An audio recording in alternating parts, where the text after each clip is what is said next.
Be me, Noah, 31, middle management at a firm called Trans Global Solutions. Sounds fake, but it pays for my dental insurance and my moderately priced Honda Civic. Job is basically staring at spreadsheets of shipping containers and explaining to angry warehouse guys why they can't put the heavy boxes on top of the light boxes. Live in a decent apartment in a converted factory building, exposed brick, drafty windows. Rent is specifically high enough to make me feel accomplished, but low enough to keep me anxious about the future. Enter Julian, mid-30s, landscape architect. Met him on an app 3 months ago. Julian is curated. Everything about him is just slightly too correct. His apartment looks like a West Elm catalog had a baby with a Kinfolk magazine. He has 3 different types of salts in his kitchen: Himalayan pink, Malden flake, smoked sea salt. He owns a Chemex and actually uses it every morning. He talks a lot about mindfulness and intentional living and holding space. I should have known. Red flag number 1 was the plants. Guy has 47 houseplants, all alive, all thriving. He names them, calls his monstera Walter. Red flag number 2 was the lack of garbage. I never saw him throw anything away that wasn't recyclable or compostable. He was perfect, too perfect. We've been dating for 12 weeks, texting every single day from 8 a.m. to 11 p.m. Good morning texts with specific emojis. Good night texts with thoughtful questions about my day. Sleeping over at his place 3 nights a week. I keep a toothbrush there. He cleared out a drawer for me. He put lavender sachets in the drawer. Who uses sachets in 2024? Julian does. We haven't had the talk yet, the are we boyfriends talk, but we are doing all the boyfriend things. Grocery shopping together at Whole Foods on Sundays, debating over which oat milk barista blend froths better, holding hands in public, meeting his friends who are all named things like Rowan and Beckett, and work in creative strategy. Everything feels safe. Everything feels stable. Enter the chaos factor. My sister, Brianna. Brianna is 29, going on a spiritual awakening. She works as a holistic brand consultant.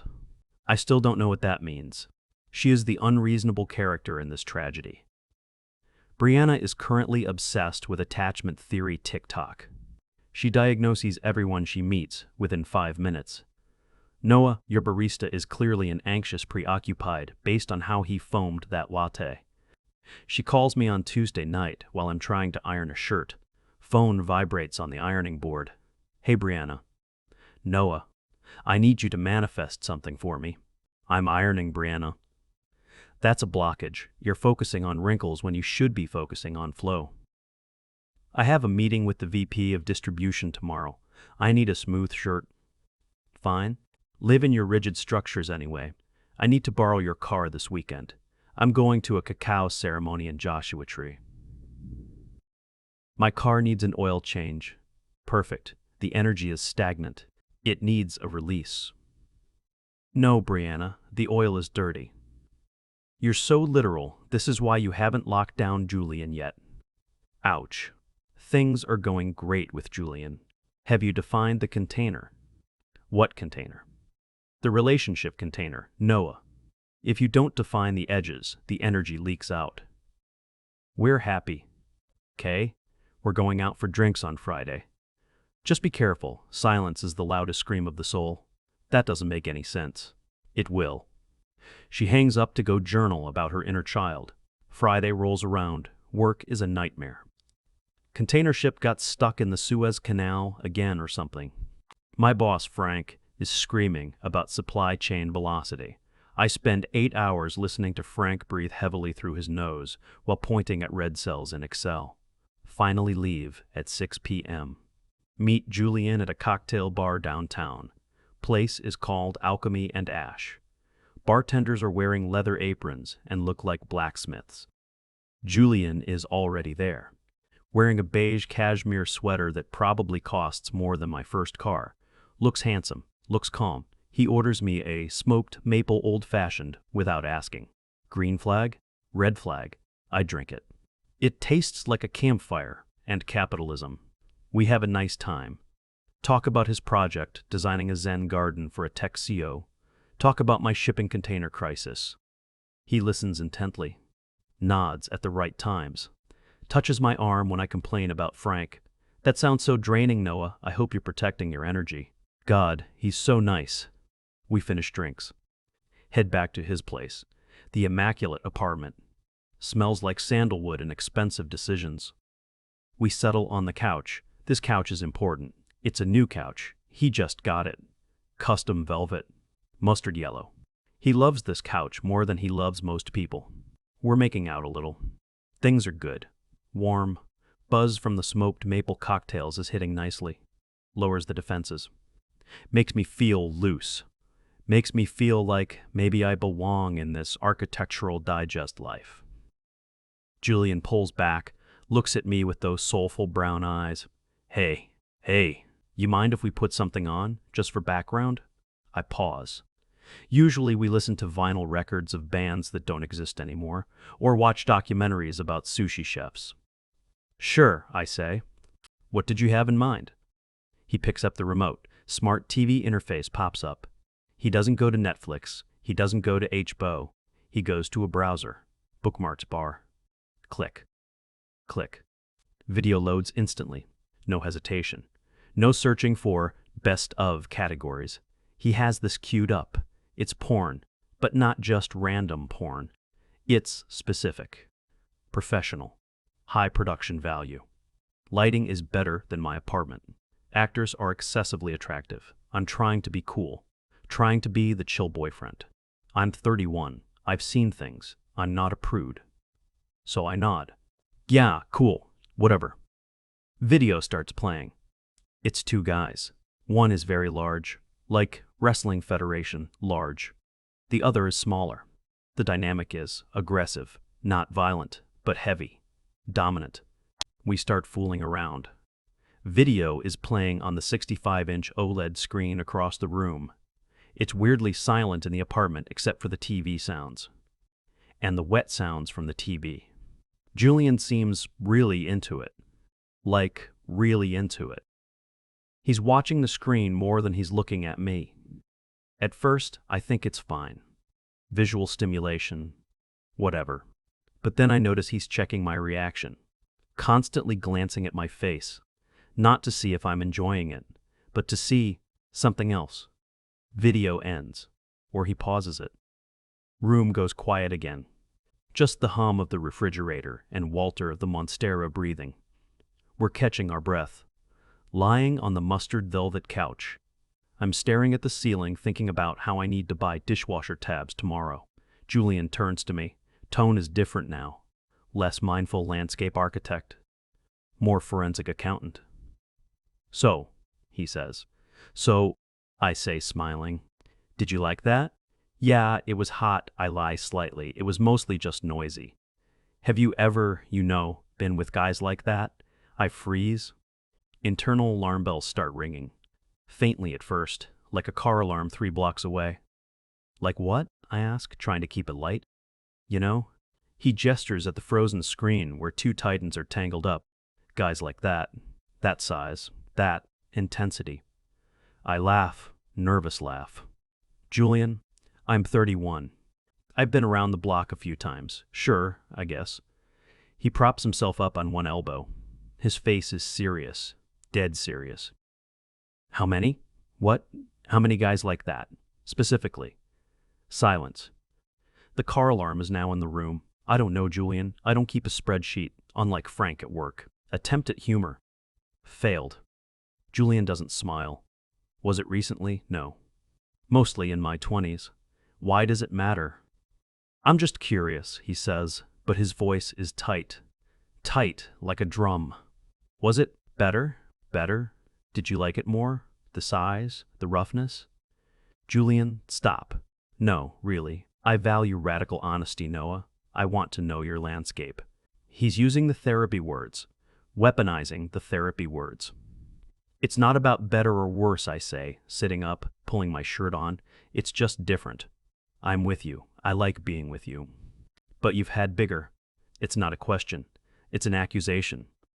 Seriously? I just feel like... He starts, looking at his cuticles. If you're used to that, industrial size, then this. He gestures between us. Must be boring for you. Industrial size? I repeat, who talks like that? Don't deflect, he snaps. Suddenly the vibe is icy. The sandalwood smell feels cloying now. I'm not deflecting. You're obsessing over a fantasy. That video isn't real life, Julian. Those guys are paid to do that. They probably inject stuff. So you're saying I'm inadequate compared to your past? I literally never said that. You implied it, by your hesitation. I hesitated because it's a weird question. He stands up, starts pacing around his living room, walking circles around the coffee table made of reclaimed barnwood. I thought you were open-minded, Noah. I thought we could share things, explore our desires. We can, but this isn't exploring desires. This is you interrogating me about my exes because you watched a video. It's not about the video, he says, voice dropping to that scary, quiet register. It's about compatibility, energetic compatibility. Oh my God, I say. Don't bring energy into this. If you've been destroyed by massive guys in your 20s, your baseline for stimulation is skewed. Destroyed. Jesus, Julian. Listen to yourself. I think you should go. Whiplash. What? I need to sit with this. I need to process. Process what? That I've had sex before I met you? That you're defensive about it? That shows unresolved shame. Or secrecy. I stare at him. He looks calm again. Detached. Like he's deciding where to plant a shrub. I grab my shoes.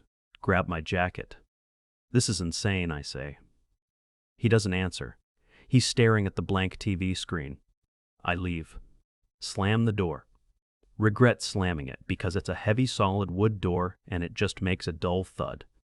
Walk to my car, sit in the driver's seat, scream into my steering wheel for 4 seconds. Drive home. Text him when I get home. I'm home. Look, I'm sorry if I got defensive. Let's talk about this when we're sober. No reply. Status, delivered. Go to sleep angry. Wake up Saturday morning. Check phone. No reply. Send another text. Hey, hope you slept well. Thinking about you. No reply. Call him at noon. Straight to voicemail. Hi, you've reached Julian. Leave a message with intention. God, I hate his voicemail greeting. I hang up. Sunday. Silence. Monday. Silence. Now, the panic sets in. This isn't just a fight. This is the freeze out. Tuesday at work. Frank is yelling about a missing pallet of rubber ducks. Literally, rubber ducks. Noah, where are the ducks? The client needs the ducks. I'm tracking them. Frank, they're in Omaha. My phone buzzes. Heart jumps. It's not Julian. It's Brianna. Did you manifest the text? He's ghosting me, Brianna. He's not ghosting. He's in his cave. Men need cave time. Especially if you threatened his masculinity. I didn't threaten his masculinity. Classic projection, she says, chewing on something loudly. He's mirroring your own insecurity about your past. I don't have insecurity about my past. Everyone does. You need to send him a voice note. Vibration is more healing than text. I'm not sending a voice note. Then you choose suffering. Namaste. She hangs up. Wednesday. Still nothing. I check his Instagram. He posted a story. A picture of his matcha latte. Caption. Cleansing the toxicity. New beginnings. I feel like I've been punched in the gut. Toxicity? Me? I'm the most boring, stable, non-toxic person alive. I own a Honda Civic. I pay my taxes early. I floss. How am I the toxic one? Thursday. The escalation. I get an email. Subject. Delivery. Confirmation. Order number 49921. From Vervain Living. It's the chair. God damn it. 3 weeks ago, before the porn incident, we went furniture shopping. Julian wanted this specific accent chair for his bedroom, mid-century modern, teak and boucle, ridiculously expensive. We were at the store. His card got declined because of a fraud alert. He bought too much crypto that morning. He was flustered. I stepped in like a hero. Put it on my card, babe. You can Venmo me. He insisted he would pay me back instantly. $1,200. For a chair that looks like it hurts to sit on. He never Venmo'd me. We got busy. I forgot. Now the chair is shipping. Delivery date, tomorrow. Delivery address, Julian's apartment. Billing address, my apartment. Contact phone, mine. I panic. If that chair gets delivered, I am never seeing that money. And I am never seeing the chair. I call Urbane Living. Hold music is smooth jazz. Robot voice. Your call is important to us. Wait time is 45 minutes. I sit at my desk at work. Phone pressed to ear, staring at the rubber duck spreadsheet. Frank walks by. You want a client call? Yes, I lie. Logistics for the furniture account. Good. Upsell them on the expedited freight. 45 minutes later. Human answers. Urbane Living, this is Avery. Hi Avery, I need to cancel a delivery. Can I have the order number? I give it. Ah, that's the Sven accent chair in ghost white boucle. Beautiful choice. Yeah, stunning. I need to cancel it. It's already on the truck, sir. Out for delivery tomorrow. Can you reroute it? To where? To my address, the billing address. I can't change the delivery address without the consent of the recipient listed on the order, for security reasons. But I paid for it. It's my card. Policy is policy. Is the recipient your spouse? No. Partner? Apparently not anymore. Oh, sorry to hear that. But yeah, if I change it. He gets a notification and has to approve it. Can you just cancel it? Return to sender? Restocking fee is 30% plus return shipping. So I'm out $400 no matter what. Fine. Just hold it. Can you hold it at the depot? I can request a hold. Driver will call you when he's close. Great. Now I have a logistical mission. Friday morning. I call in sick to work. Tell Frank, I have gastrointestinal distress. No one questions diarrhea. It's the perfect cover. I drive to Julian's neighborhood, park down the street from his building. I am officially a stalker. I am the toxic ex. Brianna would be so proud. I sit in my Civic, drinking lukewarm coffee, watching the street, waiting for the Urbane Living truck. 10 a.m., nothing. 11 a.m., nothing. 11:30 a.m., my phone rings, unknown number. Hello? This is Lewis from Urbane Delivery. I'm at the address for Julian? Yes. Hi, Lewis. Don't deliver it. What?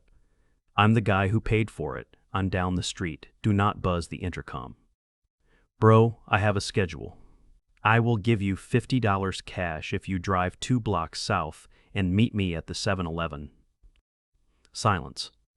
Make it 60. Deal. I drive to the 7-Eleven. Big white box truck pulls in. Luis jumps out. Looks like he hates his life.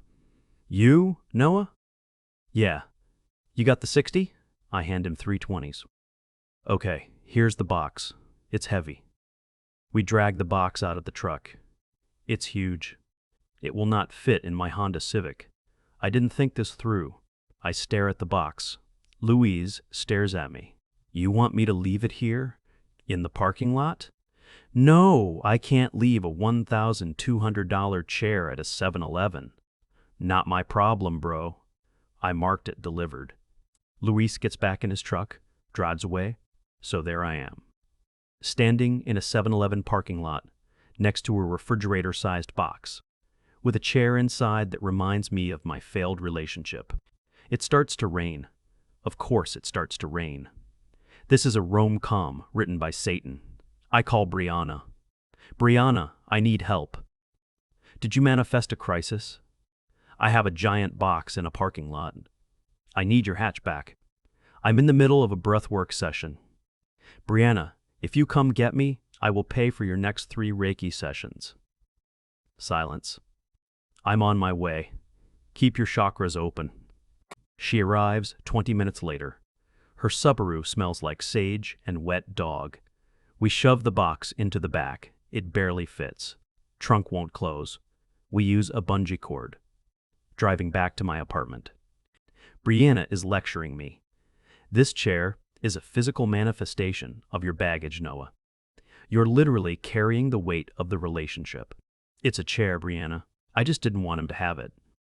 Petty. Low vibration. He ghosted me after accusing me of being a size queen.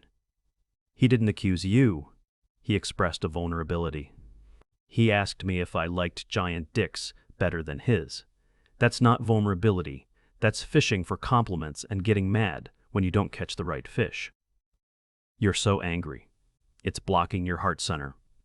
We get to my building, drag the box upstairs, no elevator, 3rd floor, sweating, swearing, get it inside, rip open the box. There it is. The Sven chair. Boakley white. Looks like a marshmallow that went to art school. I sit in it. It's uncomfortable. Rock hard. No lumbar support. I hate it. I check my phone. Still no text from Julian. But wait.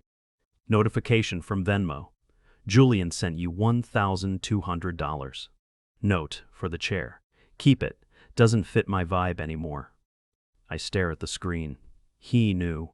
He got the delivery notification that it was rerouted. Or Louise told him, or he just knew. He paid me back. And he told me to keep it. So now I have the money and the chair. I should feel triumphant. I won, right? I got the cash. I got the furniture. I retained my dignity mostly, but I feel empty. I sit in the uncomfortable white chair in my drafty apartment, listening to the rain hit the window. Brianna is in my kitchen making turmeric tea. See? She yells from the other room. The universe provided. Abundance. I look at the Venmo note again. Doesn't fit my vibe anymore. That's me. I'm the chair. I didn't fit the vibe. Too much history. Too much reality. Too much industrial size. Past.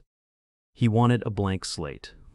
He wanted a boyfriend who popped into existence the moment they met, with no memories, no comparisons, just a perfectly curated present. I realized something then. This wasn't about the porn, or the size, or the sex. It was about control. Julian curates everything. His salts, his plants, his friends. And he wanted to curate me. But you can't curate a human being's past. You can't edit out the scenes you don't like. I was an unedited file. And that scared the hell out of him. I stand up. My back hurts from the chair. Brianna? Yeah? You want this chair? She comes into the living room, eyes light up. The boucle one? Are you serious? It's fierce. Take it. Put it in your healing room. Sit on it while you do tarot. OMG Noah, you're releasing. This is huge. She hugs me. Smells like sage and sweat. I feel a little better. Lighter.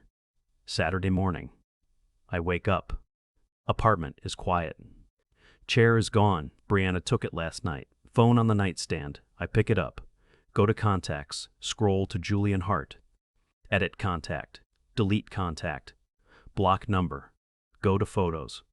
Select all photos with Julian. Delete. Delete from recently deleted. Nuclear option. I get up. Make coffee. Store brand coffee. In a chipped mug that says, World's okayest brother. Tastes like freedom. And a little bit like sadness. But mostly freedom. I look around my apartment. It's messy. There's a pile of laundry on the floor. Stacks of paperwork on the table. It's not curated. It's not architectural digest. It's real. I put on my running shoes. Tie the laces tight. Grab my keys. Walk out the door. Down the stairs. Out onto the street. Don't know where I'm going. Just need to move. Run past the coffee shop where we met. Run past the park where we walked. Run past the 7-Eleven where I ransomed a chair. Lungs burning. Legs pumping. It hurts. It feels good. I'm not a character in his movie anymore. I'm just a guy running on a Saturday morning. Sweating. Ugly. Real. Phone buzzes in my pocket. I don't check it. Just keep running. Be me. 3 weeks later. Life has returned to baseline. Frank is still screaming about logistics. Brianna is now dating a sound healer named Orion, who doesn't believe in shoes. I am single. I am okay. Sitting at my desk, eating a sad desk salad, wilted spinach, Dry chicken. Phone rings. Unknown number. I answer. This is Noah. Hi, Noah. This is Doctor. How was his office calling about your temporary crown? Oh, right. The tooth. In the chaos of the chair incident, I cracked a temporary crown on a stale bagel. Yeah, hi. We have your permanent crown ready. Can you come in today at 4 p.m.? Sure. Leave work early. Frank barely notices because he's hyperventilating over a customs form. Drive to the dentist. Sit in the waiting room, reading a year-old copy of People magazine. Door opens. Someone walks in. Familiar silhouette, beige cashmere. Perfect hair. Holding a reusable water bottle that costs $80. It's Julian. Of course it's Julian. We live in a city of 4 million people, and we have the same dentist. I shrink behind the magazine. Ben Affleck is my shield. Julian walks to the receptionist. Hi, Julian, here for a cleaning. His voice, that smooth NPR voice. My stomach does a flip, not a love flip, a nausea flip. Receptionist smiles. Hi, Julian, have a seat. He turns, scans the room, sees me, or sees the top of my head behind Ben Affleck. I lower the magazine. Can't hide. Eye contact. Connection established. His eyes widen. Panic? Regret? No, just awkwardness. He gives a small, tight nod. The I acknowledge you exist, but I wish you didn't. Nod. I don't nod back. I just stare. Blank face. Uncurated face. He looks away quickly, pulls out his phone, starts scrolling aggressively. Probably looking for a new dentist on Yelp right now. Mindful dentistry near me. Dental hygienist opens the door. Noah? I stand up, walk past Julian. He smells like guilt and expensive cologne. I pause, just for a second, right in front of his perfectly polished boots. Hey, Julian, I say, cheerful, wowed. He looks up, startled. Hey. Nice sweater, I say. Thanks. Matches the chair, I add. His face goes pale. Confusion mixed with embarrassment. Good luck with the cleaning, I say. Flossing is important. Gets rid of the rot between the gaps. I walk into the back, sit in the dentist chair. Hygienist puts the bib on me. How are you today, Noah? I smile. Open wide. I'm great, I say. Really great. She starts drilling. Sound of the drill is loud. High-pitched. Drowned out everything else. Drowned out Julian. Drowned out the silence. Lie there. Staring at the ceiling tiles. Counting the dots. 142 dots. Mouth numb. Heart steady. I'm just a guy getting a tooth fixed. Repairing the damage. Making it solid again. Bite down. Check the fit. It fits perfectly. No gaps.